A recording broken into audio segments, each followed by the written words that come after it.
Question 1 says, the law of demand states that all else constant. Okay, law of demand says as price of my good goes up, what happens to my sales?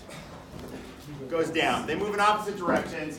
Now, we call that a change in quantity demanded. So the book's going to make this distinction between a change in quantity demanded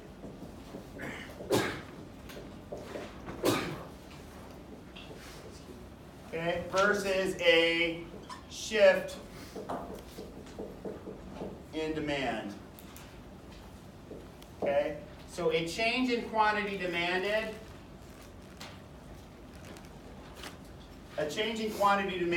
is if I've got my price quantity function here, a change in quantity demanded just means I'm moving onto a point along this line, and so the only thing that leads to a change in quantity demanded is a change in my own price, right? So I'm assuming preferences are held constant, population size is held constant, the price of other goods, the amount of advertising, all those things I'm assuming are held constant, okay? So change in quantity demanded, the only thing is a change in my own price, okay, versus a shift in demand, which is the same thing as a change in demand or an increase in demand. That would be a shift to the right. That's everything else. Could you expand on own price? It's kind of like what you mean by own price. So if I'm forecasting demand for iPhones, if you change the price of the iPhone, just the price of the good itself. Yep. Yeah. So for example, say if we have like a change in innovation, right? Or like when we can produce more, that's a shift instead of a change in the price. Yeah, so now I would call that, we're going to get that on the supply side, but let's say that all of a sudden I have a way to make it a lot cheaper because of an innovation where I no longer need lithium in Tesla batteries. Yeah. Okay, we'll get to that, but that would be a shift in supply. Okay. Yep. Okay, so that's number 1. So that's the reason. So it's just the key to number 1 is remembering that difference between a change in quantity demanded versus a shift in demand. Okay. Number 2, I've got a number 2 is in a competitive market. So this is another easy one. Okay. In a competitive market, I've got this price, so I've got this formula for quantity demanded and this formula for supply, okay? To find the market equilibrium, or the market clearing price, I would just set them equal to each other, okay? So a beginning price or a price ceiling means, so if I have a beginning price, all that means is I've got to start somewhere, and then if the market is allowed to adjust, it'll adjust to the point where supply equals demand, where they balance each other out. If there's something that prevents that, for example, a government regulation like a price ceiling here, then we're going to end up having a shortage. So all we do is we plug in the price I give you, that $3, to both supply and demand. And so with this one, you would say, oh, if I've got it equal to 60 minus 6px, and then this one, supply is going to be, oops.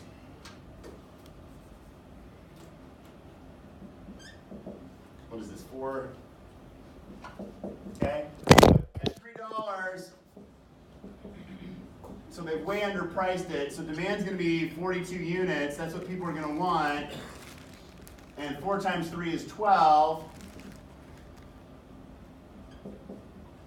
So, but only 12 units are going to be supplied, so I'm going to have a shortage of 42 minus 12, which is 30, okay? So that's why in number 2, we have a shortage of 30 units. So The opposite of market equilibrium is that you have a surplus or a shortage.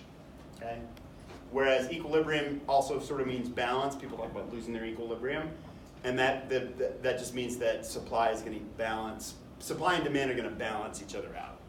Okay?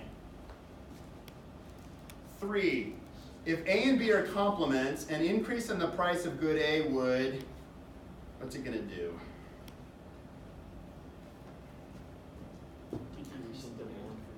What's that? It'll decrease demand, okay? So if I increase the price of hot dogs, what's going to happen to demand for hot dog buns? It's going to decrease, okay? That's why the answer is C. Okay, number 4. The wording could be clearer. Okay, now if this one is from Bayes, he gives some practice questions you can use. This is one. If you want to take a look at it in the book, he discusses some of it on page 38 to 40, and then he also discusses it again on page 47 to 48. And if you have a different edition of the book, it'll be plus or minus a page. But okay, so so now the key thing here, we want to think increase in demand. So we're thinking shift in demand versus changing quantity demanded. So if I increase the price of real estate or decrease real estate prices, is that a shift in demand or a change in quantity demanded? Change in quantity demanded. So that's why A is not correct. What is an increase in the population of the elderly going to do? Okay, it's going to shift it to the right. So that's an increase. So that meets it. That is actually the answer. A drop in the average age of retirees. So if we imagine retirement community as a nursing home where people need assisted living, we used to call it an old folks home and now call it assisted living. But if I drop the average age of retirees, what is that going to mean for demand for assisted living?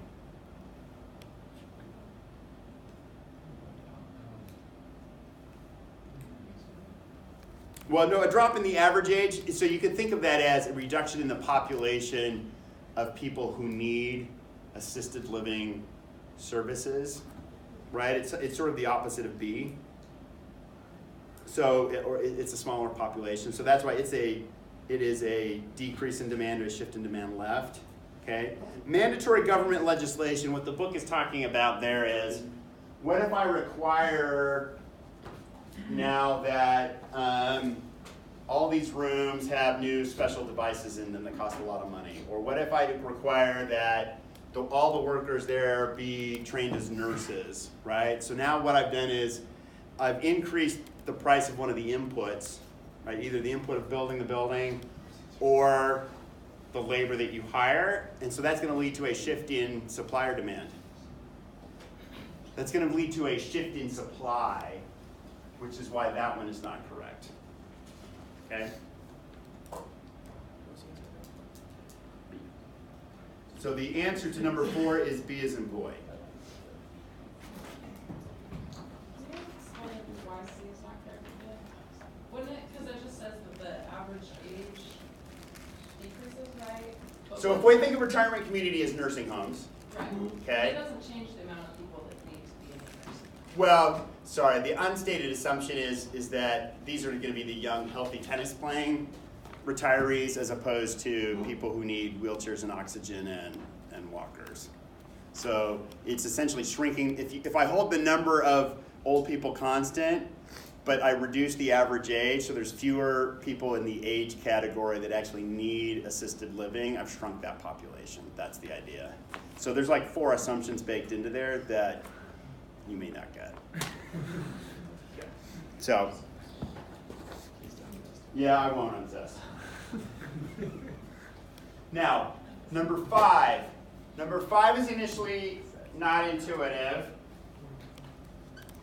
Number 5 says I've got this quantity for demand, and what is it, 10 minus alpha x, p of x, or sorry, that's plus alpha y, p of y, plus alpha m, m, okay? The alphas just mean a coefficient, a number in front of them, okay? P of x means, and I'm gonna, since this is being recorded, I'm now gonna tuck in my shirt off camera, edit that out. Okay, so this means price of good x, or sorry, by sort of convention in econ, good x is the product that we're talking about or focused on, okay? So that's why this is good x, quantity of x. This is the price of that good, okay? This is the price of a good that is a substitute or complement, meaning it is a good whose price affects my sales. Otherwise, I wouldn't have it in the equation.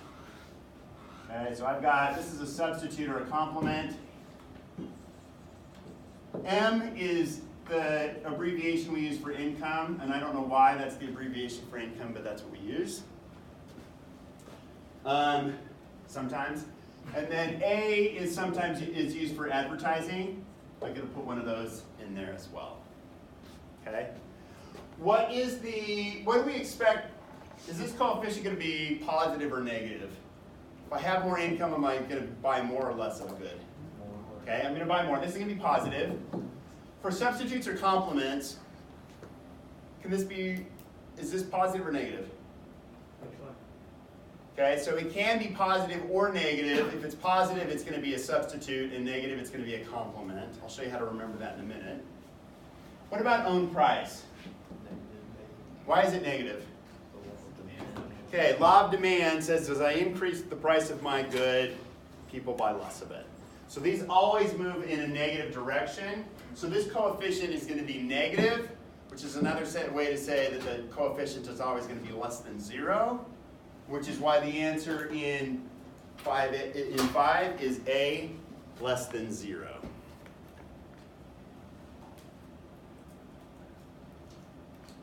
Does that make?